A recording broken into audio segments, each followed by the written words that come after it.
here in Halifax. Takes ball one just off the plate. Off-speed pitch. Doucette out in front. Pulls it down to the second baseman, Lucas, and no problem for Adam to Sean Peveril to retire Darren Doucette. Oh, high pitch of Doucette doesn't normally swing at, but as I say, when it's coming in 10 miles per hour less than what it normally does, it looks big, fat, and juicy, and if you can get a bat on it, unless you have the discipline to lay off of it, and unfortunately Doucette made a bad decision there and just grounded out easily to second base. Here's Mark Phillips, grounded out to the pitcher on a great play by Haverstock to end the inning. Haverstock knocked it down, went and chased it beyond the pitcher's mound about 5 or 6 feet, collected, fired to first, and got Phillips by a hair in an inning that the Dry were threatening. One low, a 1-1 count coming up for Mark Phillips. Kind of reminds me of Cobb in the game last night, saving himself in the major leagues with a comebacker, one of the nicer plays. Haverstock with a great play. That's a solid knock. And Phillips thinking about two. He'll go into second with the slide. So a double for Mark Phillips. And you could tell Phillips was thinking second base right off the bat. On a clear night, that's a single. But he knew they'd have a hard time tracking that one down out there. Yeah, when either outfielder moved on it quick enough and was able to get a jump and at least knock it down and maybe keep Phillips from getting to second base. But, you know, I mean, Phillips can stop halfway through and he's still going to get back to first base. But as you say, he had his mind set on it, and it worked out quite easy for him, not even challenged at second base. So a heads-up base running double for Mark Phillips. And here's Justin Stevens. Stevens had a single back in the first and then had visions of scoring from second on a soft hit to center field and ended up in a rundown at third base and was tagged out by Haverstock, the pitcher. Coming back our way. Everybody kind of holding their breath there for a second. Nobody really knew where knowing that where ball it was. I saw it go up, but I didn't necessarily see it come down. So Dartmouth threatening pretty quick, you know, one out here, man on second base already. So not relenting yet, trying to keep that 5-0 record intact.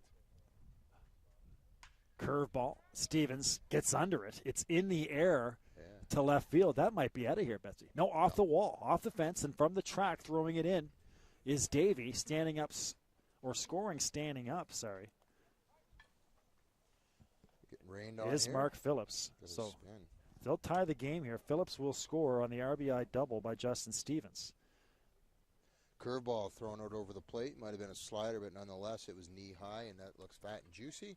Gets underneath it. I didn't think it was going to make it out because if you're going to hit something out on a night like tonight, you're going to have to smash it. And it didn't look like he did, but nonetheless, can't fault you. I mean, it's actually starting to rain. There's more moisture falling off the roof here where our broadcast booth is. So I wouldn't be surprised if something happens maybe after the Halifax at bat, but that'll only put us in the bottom of the third. Here's Chris Gallivan. Chris had a single and scored back in the second inning. Bouncing ball down to first. Peveril takes it himself for the out. No problem there for Sean Peveril.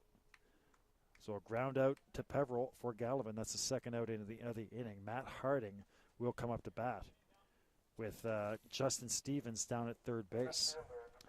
But it is raining now as well. So the fog is there. We got some rain. But that hit by Stevens, I said to get under it because I thought it was going to fall into short left field. Next thing we know, we see Davey out there chasing it on the track. That was a legit hit. That was in the gap for sure. But how far it was going to go, as I said, as soon as that ball hits the grass, it's going to scoot away. It's going to take off. So that's going to add another 30 or 40 feet to any hit that's hit into a gap tonight. First pitch fouled off by Matt Harding. Matt struck out looking in the second. Or swinging, in the second for the first out of that inning for Haverstock. And Harding with 2 gloves on tonight. Normally does have 2 gloves, but wiping his hands on his pants, which are probably already wet too. So obviously the batters are starting to have issues with the bats. Tight pitch there again. 1-1. Looked like it caught the outside, but a bit high.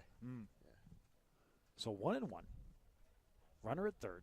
2 outs. Haverstock trying to get out of this inning. Beautiful pitch. Came back in right across the middle of the plate. Yeah, it looked like an off-speed changeup, actually. Just kind of, I don't know if he throws that with like a circle change, you know, or a 3-finger slide change, whatever the case might be. That one dropped off the table for a nice situation for him with 1 and 2. Haverstock a pitch away from getting out of it. Into the dirt, 2 and 2. 1 run has come in, and it's just a shame that we have this weather, whether or not we're going to be able to continue, because this is a good ball game. We've had one-sided scores in our first 3 games on Community One, and we finally have a tight game. And it looks like we're going to get maybe called due to weather. The wind has getting a little gusty. Gone away a bit. Yeah, getting a little gusty too. Pitch high. Nice snag by Walsh to keep Stevens at third.